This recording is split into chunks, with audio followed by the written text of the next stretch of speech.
Smelling fantastic without spending a lot of money. That's the goal for a lot of people.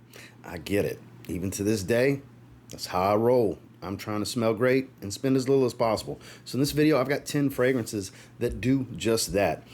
Some of these you may be familiar with. Some of these are kind of hidden gem type of status. Only one of these you'll find over $50. It's just that good. It's still very affordable that it needed to be included in here. But we've got 10 that'll have you smelling great for less. Stay tuned.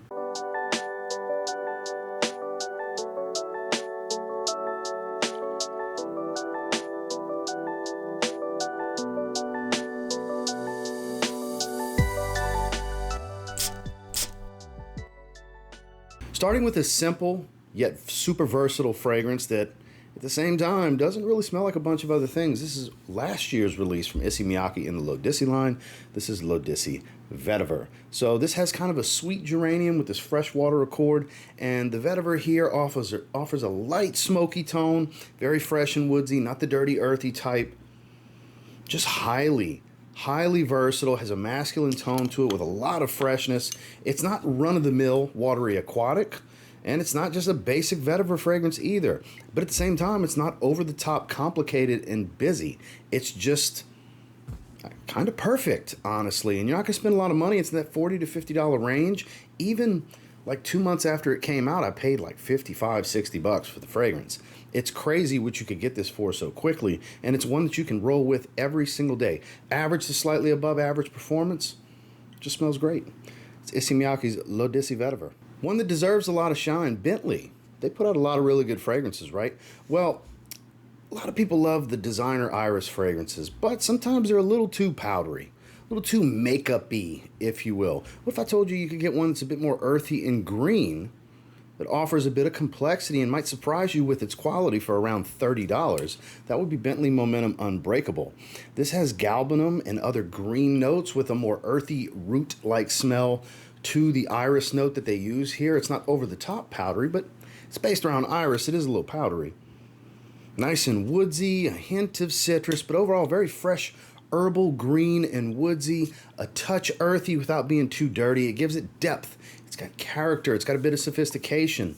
You could rock this one with a t-shirt, but honestly, I think it's a little underdressed at that point. I think this one's really polo and better. Great everyday wear, especially for business professionals that kind of want to step outside the usual, fougere, barbershop, blue fragrance type of stuff, and kind of just step out your comfort zone a little bit. It's not the most challenging thing in the world, but it's pretty damn impressive for the around $30 mark from a car company making fragrances. That's what makes it so damn impressive, and it's a great performer. It's Bentley Momentum Unbreakable. Can be found cheap online, can be found for around 20 to 25 bucks at rack stores. It's a powdered, sweet, earthy fragrance. You got Tonka bean and tobacco from Banana Republic, one of their most beloved. A lot of people love this fragrance. Dare I say it's probably their best fragrance. Some would argue that. I do like Grassland and Metal Rain. There's a few newer ones I haven't tried. They keep adding to the library in this fragrance line. But it's so good. It's almost got this like vanilla bean ice cream cooling type of sweet vanilla tone to it. The tobacco here is not over the top earthy. It creates a tobacco accord. It's very smooth, easy to wear, and approachable. Highly likable, high compliment factor, slightly above average performance fragrance. This is some true bang for your buck. A lot of the Banana Republic fragrances in this icon line are, but dare I say, this is probably the best one. It's tobacco and tonka bean. Now here's a cheaper blue fragrance that only those that are in the know even know in the first place. It was brought to my attention, and it's one that I was not familiar with that I'm glad I got my hands on. This is from Boucheron. This is Singulier. So it does have a little bit of that shower gel feel, but more of a spicy green facet to it. Hint of smokiness, dense woods. It's not just basic shower gel. It's got some depth.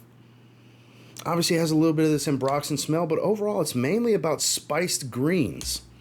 If you like that type of stuff in a fragrance, which offers loads of masculinity to this profile, I would highly encourage you to check this one out. This isn't your super youthful type of blue fragrance.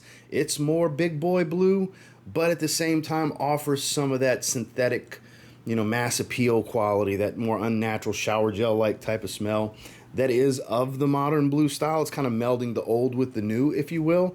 You know, average to slightly above average performance, great everyday wear, and it's around $35-ish. Pretty hard to beat. It's Boucheron Singulier. One that you just don't hear about anymore that you can still find for a really good price. This is one of the better Azzaro Hot flankers to ever come out. This is Azzaro Hot Pepper. So this has a beautiful red pepper spice, soft woody tone, bright aromatic sweetness. It's a great everyday type of fragrance. Doesn't smell exactly like Spice Bomb. A lot of people think Spice Bomb when they see the note breakdown, or I'm sure online there's people comparing it to it.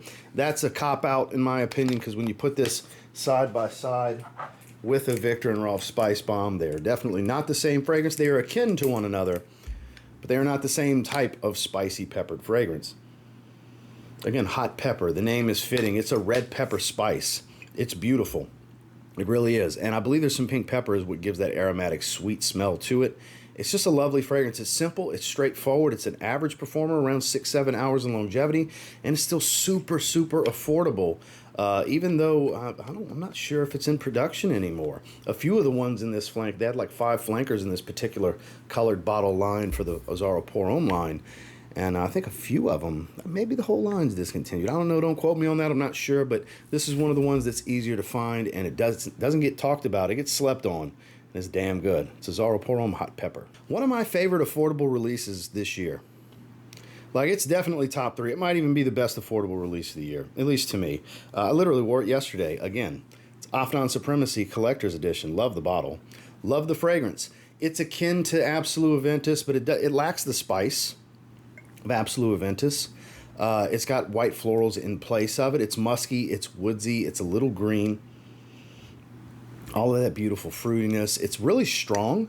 It's not over the top, overpowering like Supremacy Not Only Intense can be. For those of you that don't go nose blind to it immediately and know that it's a monster. For those of you that go nose blind to it immediately and think it's just reformulated, watered down crap that doesn't perform anymore, it's your nose.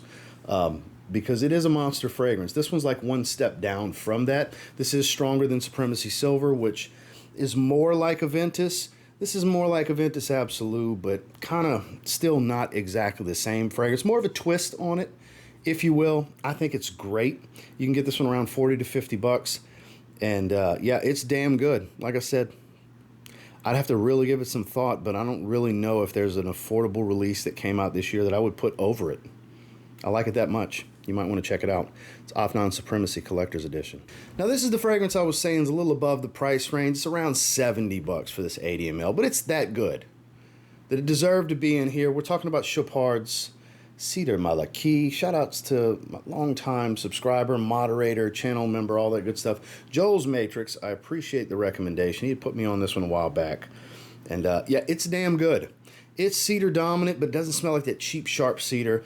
You get some smoky notes here, some fresh greens, some slightly earthier greens, aromatics like juniper berry and such. It doesn't make a soapy fragrance, but it's a woody aromatic with real depth. This is beautiful. This is such a man's man type of fragrance with kind of that modern feel to it. It doesn't smell like an old school fragrance, but it smells like it could have been a hot new release in the old day at the same time. Like, this would have been a top seller for sure. Just a stunning fragrance. If you like woody aromatics with a lot of greens to it, the color's fitting. It's a green bottle for a reason.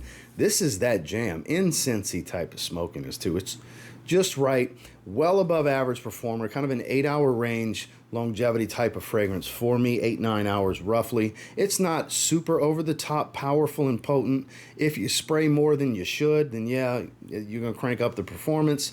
But if you keep it in that moderate range, 4, 5, 6, 7 sprays, 7's kind of heavy for this one. It can get a bit stout, but I think this is a less is more type of fragrance. Perfect for the fall season that we're in currently. Again, that's Chopard's Cedar Malaki. Here's one that I haven't wore in a while myself. This is a more approachable masculine rose fragrance. Very affordable, great performance. The quality here is decent, and it's on the unique side. It's the teddy bear bottle. It's Moschino Toy Boy. Yes, a fresh, spicy, watered rose. They have these inky-like florals in the core of this fragrance. It's so good. It's been a while since I've worn this one myself. I need to get this one back in my rotation. It's still a phenomenal fragrance to get your hands on. Around 50 bucks you can get a bottle. Obviously, 50 ml bottles you can get even more affordably. Definitely unique. You got to get over the bottle. The bottle may bother some. But if you like rose fragrances, definitely more masculine rose fragrances. I don't find it's a feminine leaning fragrance. You'll probably like this. It's not a guarantee, but the likelihood is definitely up there. Again, great performance, has a masculine feel to it for you rose lovers with the spices and such. And again, it doesn't remind me of any one other rose-based fragrance, so that's always a plus when you've got some uniqueness. Again, that's Moschino Toy Boy.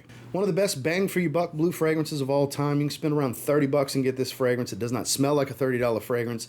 It does not perform like a $30 fragrance. It is Rochas L'homme. You can't go wrong here. Aromatics and greens, a little bit of a sweet floral feel to it. It's not a real flowery type of fragrance. A lot of woods here. I would classify it as a woody aromatic. It may even be classified that. I don't remember specifically. This is everyday type of stuff. Juniper heavy type of smell. Not really all that gin-like, but more the berry side of it. It's definitely bright and aromatic. Doesn't make for a very soapy fragrance or anything like that. But the greens here also don't offer a lot of spice. It's very grounded though. Soft wood type of fragrance, light musk, touch of amber. Doesn't really warm the fragrance up. And again, 6 to 8 hour range in longevity. This is a great everyday wear, both casually and professionally. I think a lot of people could get a lot of joy out of this fragrance. Again, that's Rochas L'homme. Last but not least, Beast Performer. Bright, fun fragrance. We've got Rasasi Hawas Ice. Minty aquatic. It's that simple. You get that bubblegum aquatic Invictus aqua type smell with a beautiful minty tone up top, soft woods and musk as it dries down. It's not a real salty type of fragrance. I get more of a freshwater aquatic with some fruitiness. It lacks the spices, like they kind of removed the spices of the original Hawas, and that's where the mint comes in, which I think made it a better fragrance. Initially, I was like, nah, original Hawas is still better. Then over time, the more I was spending time with this one and wearing it, the more I've come to realize this is the best one. You know, it's a personal taste thing. You may still love the original more. That's okay. The original's phenomenal. Hawas Black smells nothing like this DNA. That smells more like an oak moss bomb leaning towards Nishane's Hachivat. But this, it's fun, it's bright, it's a high compliment getter. I don't know what more you could ask for. And it's affordable, right? And it's Rasasi Hawas Ice. Well, that's the 10 that I have for you today. And until next time, do me a real quick favor. Go ahead and like, comment, subscribe, because I do appreciate all the feedback and I love hearing from you guys. Of these 10, what have you tried? What are you interested in checking out? Definitely let me know down below. I will have as many of these as I can linked through the YouTube shop, as well as in the video description there'll be links to places like Fragrance Buy, just to give you a few different options if you want to shop around a bit. If you're looking to buy any of these, of course, you don't have to buy anything. I'm just glad you enjoyed the video and made it the whole way through. So once again, I appreciate you guys, and I'll catch you on the next one. Have a good one.